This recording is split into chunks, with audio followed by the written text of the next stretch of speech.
जोहार, मैं आनंद कुमार और आप देख रहे हैं जनमन की बात। दोस्तों, शनिवार की दोपहर तक बिल्कुल सब सामान्य था, बिल्कुल नॉर्मल था। भारत के उपराष्ट्रपति जगदीप धनखड़ के कार्यालय ने शाम 4 बजे एक प्रेस रिलीज जारी की जिसमें बताया गया कि वे रविवार को राजस्थान की यात्रा पर रहेंगे और सोमवार को वहां एक अहम कार्यक्रम में शिरकत करेंगे। दोपहर 3:53 तक उनका जयपुर का दौरा बिल्कुल कंफर्म था, लेकिन शाम होते होते सब कुछ बदल गया।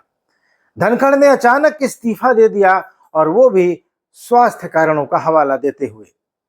यह न सिर्फ एक अप्रत्याशित फैसला था, बल्कि ये इस्तीफा ऐसे समय में आया जब संसद का मॉनसून सत्र चल रहा था और उपराष्ट्रपति राज्यसभा के पदेन सभापति होते हैं।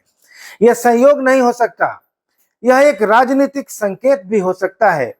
इस्तीफे के पीछे कोई राजनीति भी है क्या? क्योंकि धनखड़ का इस्तीफा जितना तेज था, उतनी ही तेजी से सोशल मीडिया पर चर्चाएं भी शुरू हो गईं। ट्विटर पर hashtag vice president, hashtag Jagdeep Dhankhar और हैशटैग नेक्स्ट वीपी ट्रेंड करने लगा। लोगों की टिप्पणियों से कुछ प्रमुख बिंदु निकलकर सामने आए और ये सवाल खड़े किए गए कि क्या यह इस्तीफा वास्तव में स्वास्थ्य कारणों से हुआ है या इसके पीछे कोई बड़ी रणनीति है। क्या यह किसी उच्च संवैधानिक पद की ओर बढ़ने का रास्ता है या फिर एनडीए किसी नए राजनीतिक संतुलन की तलाश में है। चर्चाएं ये भी शुरू हो गई कि कौन होगा अगला उपराष्ट्रपति। दोस्तों, धनखड़ के इस्तीफे के बाद उत्तराधिकार की चर्चा शुरू हो चुकी है और चर्चा में बहुत सारे नाम हैं, लेकिन दो नाम प्रमुखता से चल रहे हैं। दोनों बिहार से हैं, बिहार के मुख्यमंत्री नीतीश कुमार और उन्हीं के पार्टी के राज्यसभा सांसद और फिलहाल राज्यसभा के उपसभापति हरिवंश नारायण सिंह। आइए दोनों को जरा समझते हैं। बिहार के मुख्यमंत्री और जदयू नेता नीतीश कुमार का नाम कई विश्लेषकों की तरफ से संभावित उपराष्ट्रपति के तौर पर लिया गया है। उनके पक्ष में जो तर्क दिए जा रहे हैं उनमें कहा जा रहा है कि वे एनडीए और बीजेपी के पुराने साथी हैं, लंबा प्रशासनिक अनुभव रखते हैं मुख्यमंत्री के तौर पर और केंद्रीय मंत्री भी रह चुके हैं, राजनीतिक तौर पर ईमानदार और संतुलित चेहरा हैं, लेकिन उनकी सेहत को लेकर चिंताएं हैं। बिहार में 2025 का विधानसभा चुनाव नजदीक है और उनके जाने से बिहार में राजनीतिक अस्थिरता बढ़ सकती है और राजनीतिक समीकरण प्रभावित हो सकते हैं, क्योंकि बिहार में वे एक बड़ा चेहरा है। राज्यसभा में सभापति का पद लगातार उपस्थिति की मांग करता है, जो नीतीश की परिस्थितियों में संभव नहीं लगता, क्योंकि इनके स्वास्थ्य को लेकर सवाल लगातार उठ रहे हैं। तो नीतीश कुमार बड़ा नाम है, लेकिन उपराष्ट्रपति पद की जरूरतों से मेल नहीं खाते हैं। आते हैं हरिवंश नारायण सिंह पर। क्या वे सबसे मुफीद उम्मीदवार साबित होंगे?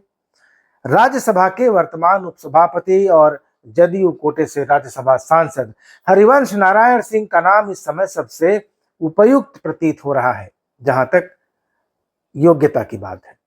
उनके पक्ष में कई मजबूत तर्क भी हैं। हरिवंश जी को राज्यसभा के संचालन का गहरा अनुभव है। वे लगातार दूसरे टर्म में उपसभापति हैं और बार बार वे राज्यसभा की बैठकों का सफल संचालन करते आ रहे हैं। पत्रकारिता की पृष्ठभूमि से आते हैं, बहुत सम्मानित पत्रकार रहे हैं और पॉलिसीज और संसद की गहरी समझ रखते हैं। हरिवंश जी के पक्ष में जो बातें हैं उनमें उनका गैर विवादास्पद होना और उनकी संतुलित छवि शामिल है और सभी दलों में समान रूप से उनका सम्मान होता है।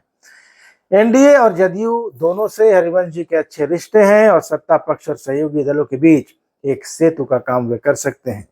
इसके अलावा हरिवंश जी बिहार से राज्यसभा के सांसद हैं। बिहार में चुनाव नजदीक है और हरिवंश जी वहां की राजनीति के लिए एक संतुलित संदेश हो सकते हैं। इसके अलावा हरिवंश डॉक्टर राजेंद्र प्रसाद जो भारत के पहले राष्ट्रपति थे, उनके गांव सिताब दियारा के निवासी हैं। प्रतीकात्मक रूप से यह भाजपा के लिए संविधान, राष्ट्रवाद और परंपरा का एक संगम दिखा सकता है। हरिवंश के अलावा कई और नाम चर्चा में हैं, लेकिन दावेदारी कमजोर दिखती है, जैसे सैयद जफर इस्लाम, ओम माथुर, नजमा हेपतुल्ला, जस्टिस सतीश चंद्र शर्मा। ये नाम भी सोशल मीडिया में तैर रहे हैं। आरिफ मोहम्मद खान का नाम तैर रहा है, राजनाथ सिंह का नाम तैर रहा है, योगी जी का भी नाम तैर रहा है। लेकिन वह भाव जो उपराष्ट्रपति पद के लिए जरूरी होता है, मैंने जो नाम पहले लिए उसके लिए मुफीद नहीं है। और राजनाथ सिंह और योगी आदित्यनाथ के ऊपर जो जिम्मेदारी है उसको छोड़कर वे उपराष्ट्रपति बनाए जाएंगे, ऐसा लगता नहीं है। तो हरिवंश क्यों एनडीए के लिए इस समय सबसे मुफीद उम्मीदवार होंगे, उसका कारण ये मुझे लगता है कि एनडीए इस समय गठबंधन के मैनेजमेंट, विपक्ष के संतुलन और संसद की गरिमा के मुद्दों पर बहुत संवेदनशील स्थिति में है।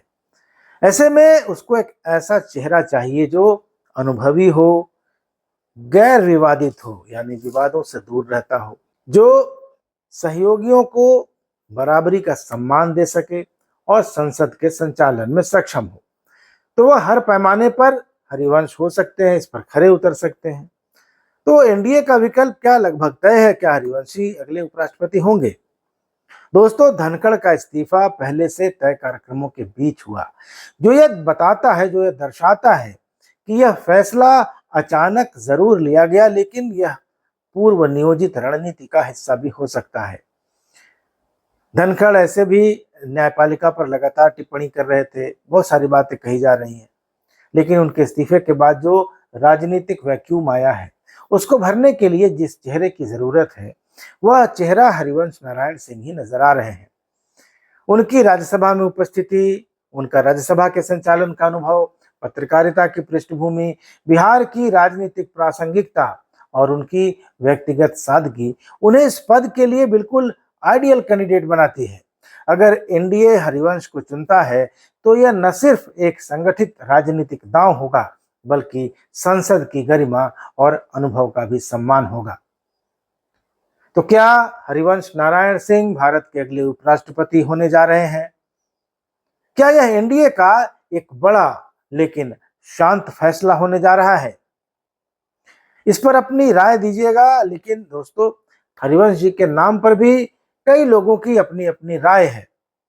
कुछ लोगों का कहना है कि फिलहाल किसी सवर्ण के लिए भारत की राजनीति के किसी बड़े पद पर जगह नहीं बनती है, इसलिए बीजेपी किसी ओबीसी चेहरे पर ही दांव खेलेगी।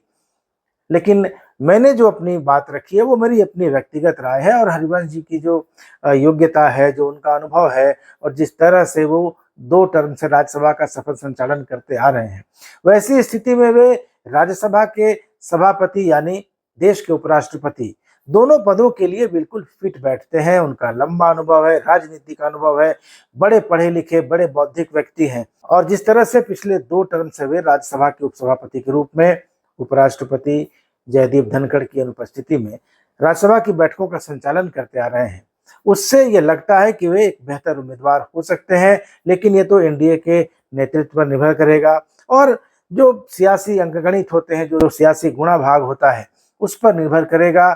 और इसी सियासी गुणाभाग के आधार पर कुछ राजनीतिक पंडित, कुछ पत्रकार मित्र ये कह रहे हैं कि किसी सवर्ण का किसी बड़े पद पर, उपराष्ट्रपति जैसे बड़े पद पर आना संभव नहीं है। हरिवंश चूंकि सवर्ण है, जाति के राजपूत हैं, लेकिन कुछ भी हो सकता है, क्योंकि बिहार में चुनाव नजदीक है और हरिवंश बिहारी अस्मिता के प्रतीक हो सकते हैं। डॉक्टर राजेंद्र प्रसाद जो भारत के पहले राष्ट्रपति थे, उनके गांव से आते हैं, तो एक तरह से वो बिहारी अस्मिता की बात कर सकती है, अगर जहां तक एनडीए का सवाल है। लेकिन अब कौन बनेगा ये तो एनडीए पर निर्भर करेगा, लेकिन मेरी राय में मुझे लगता है कि हरिवंश बन सकते हैं, उन्हें बनना चाहिए। दोस्तों, आपको क्या लगता है नीचे कमेंट बॉक्स में जरूर बताइएगा, और वीडियो अच्छा लगा हो तो इसको ज़्यादा से ज़्यादा लाइक और शेयर कीजिएगा। अगले वीडियो में मिलेंगे, तब तक इजाज़त दीजिए। चैनल को सब्सक्राइब जरूर कर लीजिएगा। धन्यवाद, नमस्कार।